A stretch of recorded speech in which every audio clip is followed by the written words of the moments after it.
Hi guys, welcome back to another episode of Gun Hunter U.K. So I'm really excited about this one. I've got a new scope stroke night vision unit to review.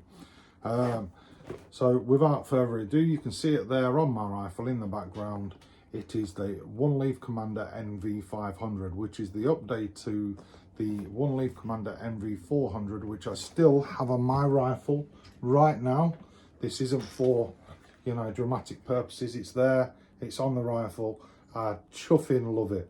In fact, I put out another video this week, earlier this week, of pest control using that scope. That scope staying on that rifle. I've got various pest control rifles set up for different things, and that scope staying there. So I've got this scope for review.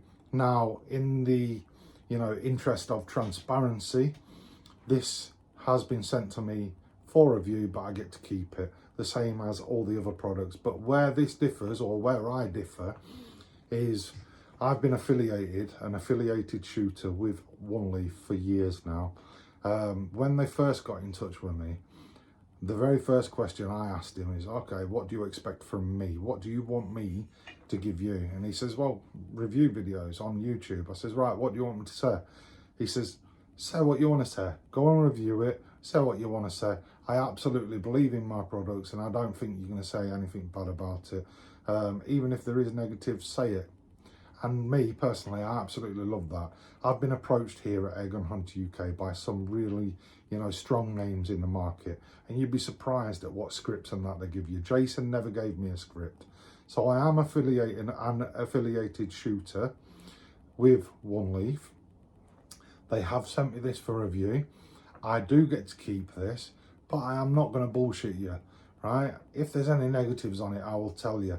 And the reason for this is I've not always been in such a privileged position that I am now, genuinely. I started out the same as everyone else, and I consider myself to be extremely lucky.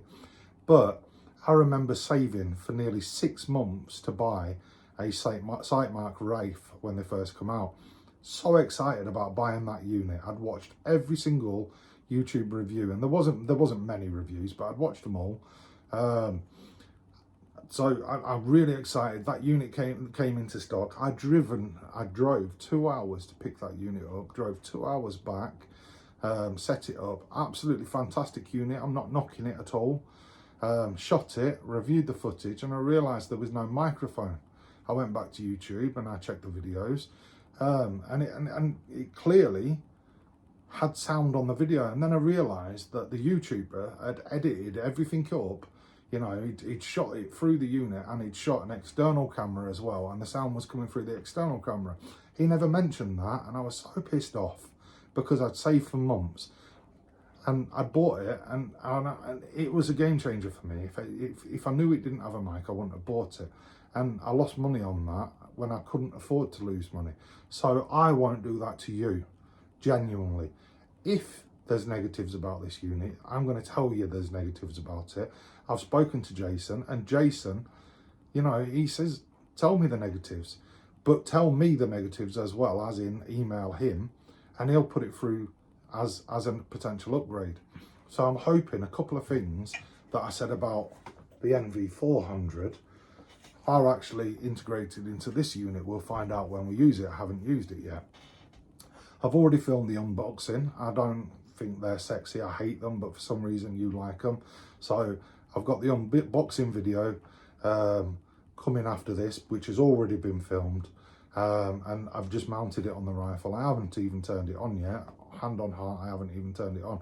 I've just mounted it just to see what it looks like, see what it holds like, etc. We'll get into the technical specifications and that next, and then we'll go shoot it. So yeah, stay tuned. This is going to be one hell of a review, because I know I'm going to love it. I know I'm going to love it, but I also know there's going to be at least one negative that I already know of, that I've already emailed Jason and told him. So if there is negatives, I'll tell you. If there's not, there's not. But I'm not going to lie to you guys. I promise you, that's not what we do here at Gun Hunter UK. So stay tuned. I hope you enjoy this review. Right, then we're going to do a very simple no frills unboxing video. I don't particularly enjoy doing these, but people seem to like them for some reason. So that's the box. Oh, I will mention, if you hear any noise, I've got my dogs crated in the same room, so they might chirp in from time to time. So if there's any noise, I apologise, but that's where they are. So we've got the reticle designs and the different colours available. Some more information on the boxes. Lens detection, take photo, HD port, IP rating is IP67, interchangeable lenses, picture mode, 6 profile manager, 1-shot 0, recording functions, records in real 4K recording, microphone, digital zoom times 13, up to 256GB capacity on the SD card.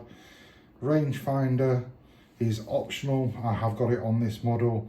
It's got a built-in gyroscope, e-compass and day, starry night mode. 3 different modes. On the back we've got a bit more information, and that's what's included in this box. It's saying that I've got the 2 lenses, which are 2 to 26 and 4 to 52. External rangefinder, it says 16 foot to 4,263 foot. I've tried the rangefinder on my other. I'm assuming this is going to be the same. It goes down to 4.9 yards. So I'm assuming this is going to be the same as that. Right, one thing worth mentioning, I've mentioned that I've got the 2 lenses. When you buy your NV500 from OneLeaf, you have to choose a lens option. You don't get 2 lenses unless you buy 2 lenses. I've got 2 lenses because I'm an affiliate of OneLeaf, which I've never hidden from anyone, and I've got them for review purposes. So let's get into it. Alright then. Opening the box, you've got instructions and you've got a little card with the warranty. It's a 2-year warranty and a customer service email for any support that you might need. Remove the polystyrene and that's what we've got there. So we'll go through it top to bottom, left to right. So top left, you're going to have the sunshade, and that's inside the eye cup. The eye cup is a threaded eye cup which screws on the same as the NV500, which I've already showcased.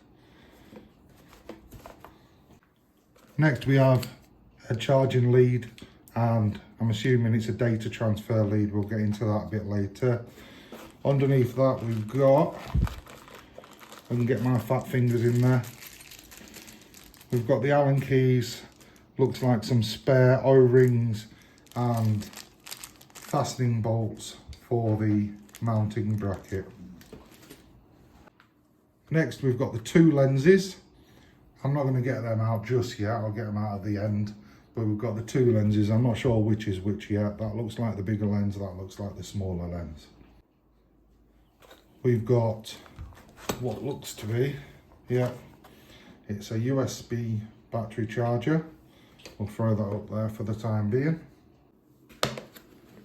Then we've got what looks to be, it's just a velvet bag for storage. I've never really found them of any use because once they're mounted, they're mounted. I don't really take them back off of the guns to store them, so, but that's there anyway.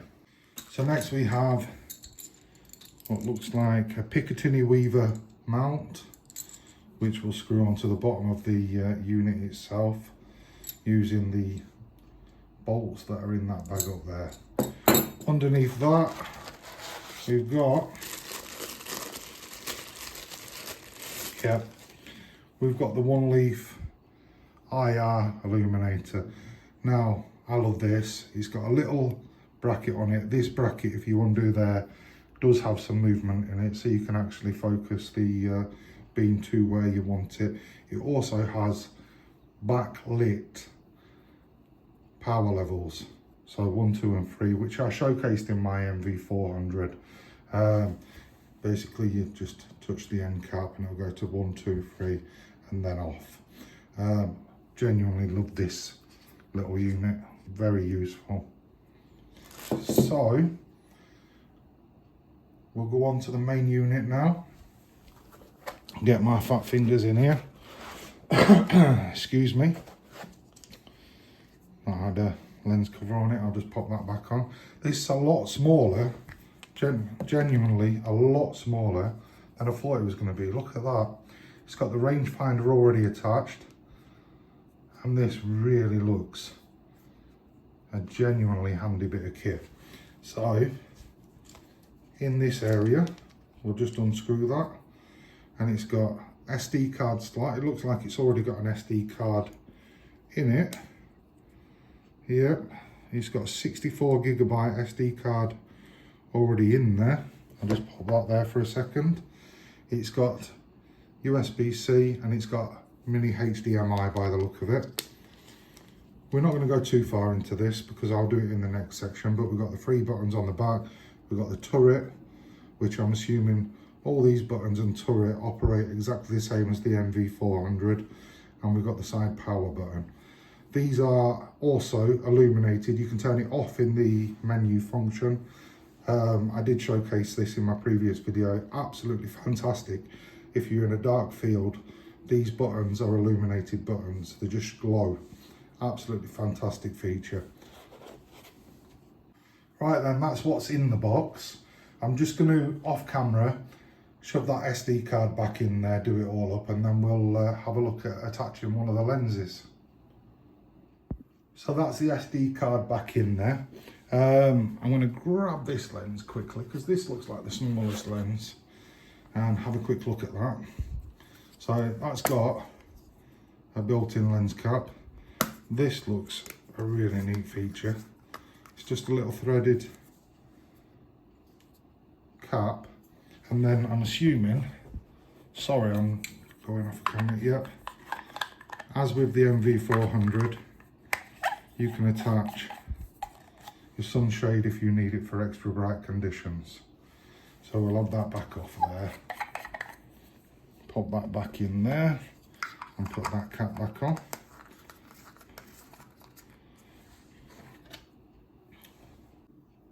So they all come with these little covers to protect everything. We'll have these two off, and very similar to the PARD 007, it's got like a little retaining clasp there. So I'm just looking, and we've got like a little finger there and an arrow there. I'm assuming they line up there. We'll pull that clasp back and we'll twist that lens on.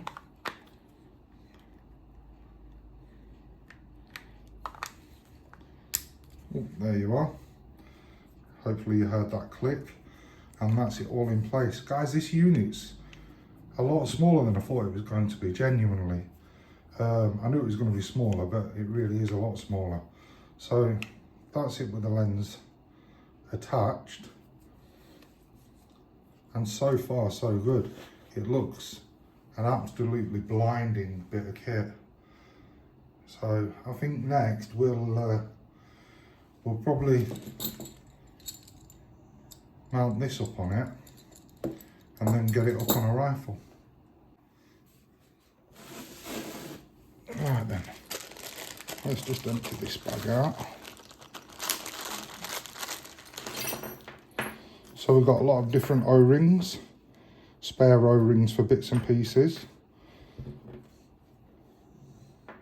We've got 3 different size Allen keys, and we've got 4 different bolts, or 4 bolts that are all identical. So I'll grab the unit, we'll turn the unit upside down and just pop it there on camera. Let's see, very similar to most of the units out there. There's a little trench in there, and this one's raised, so that slides on there perfectly, you can see. It looks like it's got a fair good bit of adjustability, so you can get that onto your scope properly, or rifle properly, sorry. So we'll just pop a bolt in there just to retain it, I'm just going to pop it in there. I don't know if this is going to be the right place for the rifle. Might have to adjust it, but just pop one bolt in there just so you can see, and that's the unit.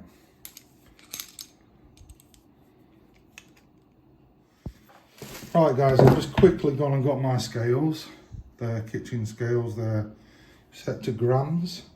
So we've got the mount on, we've got the rangefinder on, and we've got the lens on, and we'll pop it on there. And that comes to 961 grams. I'll just move that, hopefully that shadow so you can see it. My apologies about this. 962 grams.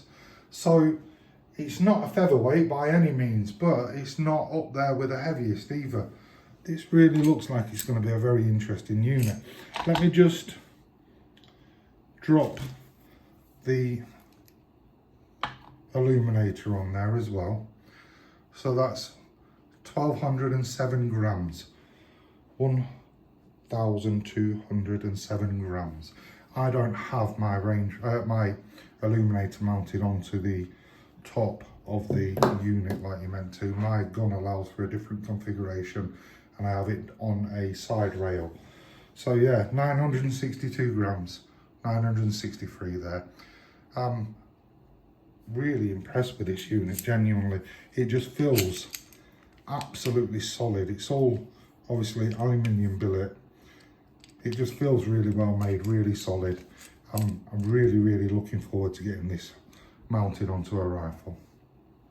Right guys, quick overview of the unit and button configurations, etc. How I'm doing this, I've got HDMI plugged in here. That's running to a monitor over there. I've got a second camera recording that monitor, so you're going to see what I see, or what I would see looking down the scope.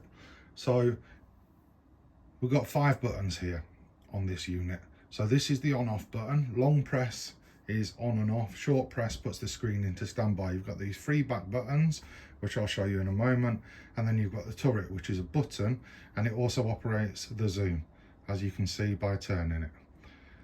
So we'll take that all the way back, and long press of it takes us into the menu. It's only going to be a quick look through the menu guys, but this is a very extensive menu. So first thing, you've got the reticle types. You've got 7 different reticles there. Your 1-shot 0, so you take a shot with it there, then using the turret you move the red to the point of impact whilst leaving the white reticle on the point of aim and save it. Reticle colours, we've got 5 different colours that you can have your reticles. Position, what that is your different profiles. So you've actually got 6 different profiles. So if you want to set up for different pellets, you can do. We'll come out of that. Ballistic parameters, this is so you can turn the ballistics app on. Once you rangefind an object and press it, it will give you a predicted point of aim. I haven't set any of my details into that yet. Front focal plane, second focal plane, range marker alignment, I'll show you that in a moment afterwards. ISO sensitivity, you've got to remember this is basically a digital camera guys, so it's going to have quite a few things that you can change on it, most of which I'll leave alone. Units, you can have meters and yards, I prefer yards. Screen aspect that you see whilst looking through, you can change that. Your moving mode, so you've got a lot of different quality of videos there. I tend to leave everything on 4K 30 frames per second. It works great for me. Photo resolution, you can change that. Movie clip time, 2 minutes. That's the amount of time that it'll record before it starts recording a second clip. Auto record, which is also recoil record, I've got that turned off. Microphone on or off. Now all these settings, exposure, metering, brightness, contrast, saturation, they're all camera settings, and I tend to leave them alone. Your magnification adjust, I've already showed you the magnification using the turret, so you can go in increments of 1 or you can go into increments of 0.2, whatever you choose. I've just got it on 1 because it's easier. You've got a red dot, which I've got turned off. Button backlight, now that's these buttons, as you can see they're slightly illuminated. Absolutely brilliant when out in the field. I love that feature. LCD brightness, so you can lower or higher the brightness to your eye. I've got it just under 50. I've got it on 40 actually. Pip on and off. That's your day and night mode, and starry is basically a dusk mode. There is shortcuts for these. I'm going to show you in a second, guys. Display icon. So I've got mine off. That's basically your widgets on the screen. So what you see. Display widgets on. Compass calibration, gyro calibration, stamp. So you can have date, time, etc. Logo. I've just got it set to logo. That's all I want on my recorded footage.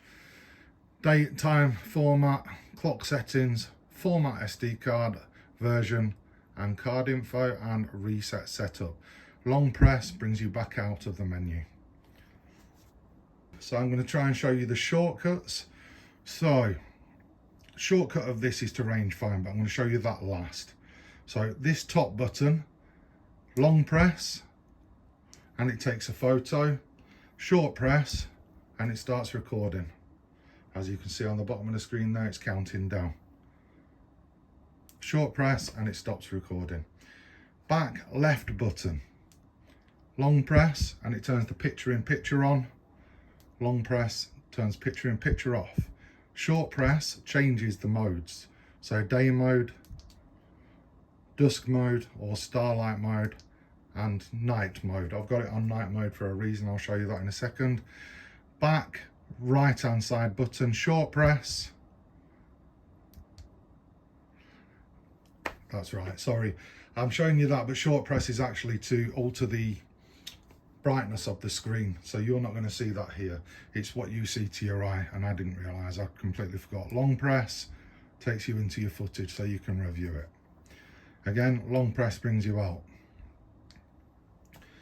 Right then, back into the menu, guys. I want to show you this. Hang on, I've got to come back out. What I want to do first is start it rangefinding. So short press of the rangefinder, and you can see there it starts rangefinding.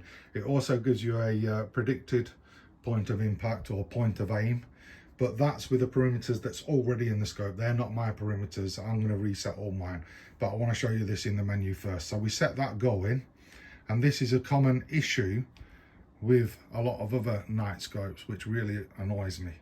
So range marker align, press that, and you'll see that you can actually move the little box that appears on your ret to where the actual rangefinder is. So you can use it during the day, and you can be very, very sure about it. There, so long press of the menu, which is the turret, and that's saved. We'll come out of there. And as you can see, the little box that tells you where your rangefinder is pinging is now exactly where it should be. Absolutely brilliant feature, that, guy. So we'll turn that off. Oh, sorry, let's turn it back on. You can also see, like a lot of, well, better than a lot of other units, this is ranging down to 5 yards. A lot of units don't do that. So that's another plus for this unit. Also, if I zoom in, I'm hoping, let's see if you can see it. Yes. So you can see the ping there, although it's really bright because it's on a wall five yards away. It's actually a horizontal ping, which is far more accurate, especially when you're trying to ping things on the floor. That's something that they've actually listened to us about, because the NV500 had a vertical ping, and whilst it was good, it wasn't my preferred. I mean, I've got the LE32 and I've messed about with that and turned it round, etc. It's just far more accurate to have one on the horizontal ping rather than the vertical, and I absolutely love that they've listened to us with that feature. Right, one more thing I want to show you on here. I'm going to struggle a little bit here, but if I lay it down, you can see that it's got all these settings here. So just one second, guys, I'm really sorry about this. So it's got settings on there, and it's got a back ring there. Yeah, as you can see, I'll bring it round. That's actually manual iris that's in the lenses. So they've added a manual iris to the lenses, which is fantastic, honestly. So there's no more messing about with all the different lens caps, etc. Trying to get it right. You can just go out in any condition and set your iris. Absolutely love that feature. They've really thought about this.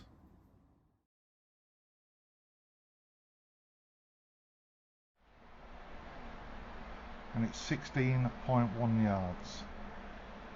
Okay, 1 second.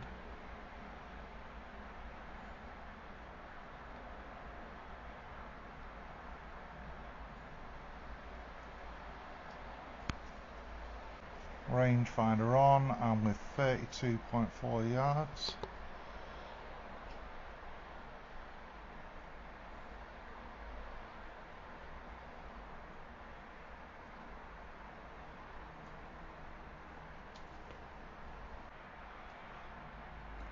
Rangefinder on, and we're 113 yards.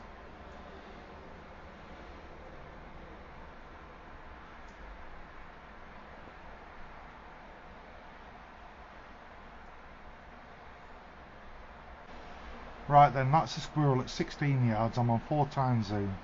I've got little lens in, so I'm going to give you 3 shots quickly.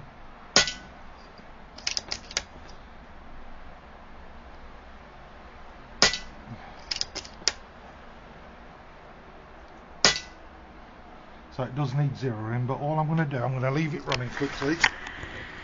Oh, I've removed that lens, and I'm putting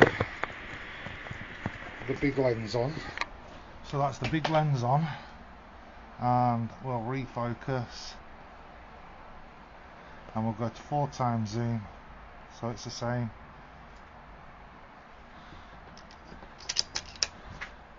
And I have noticed, well, that didn't even hit the target, hang on. So if I go about there,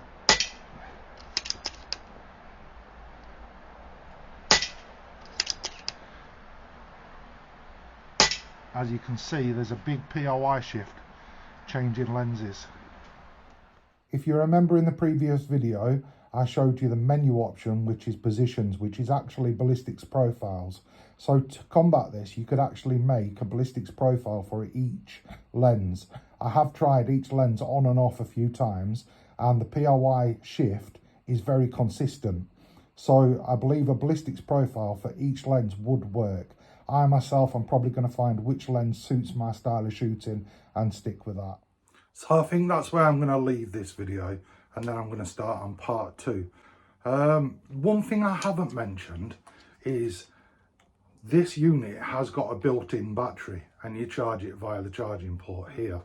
Very similar to the NV500. And the reason I haven't mentioned it is I've been trying to find in the documents that came with it and online a predicted runtime for the battery, and I can't.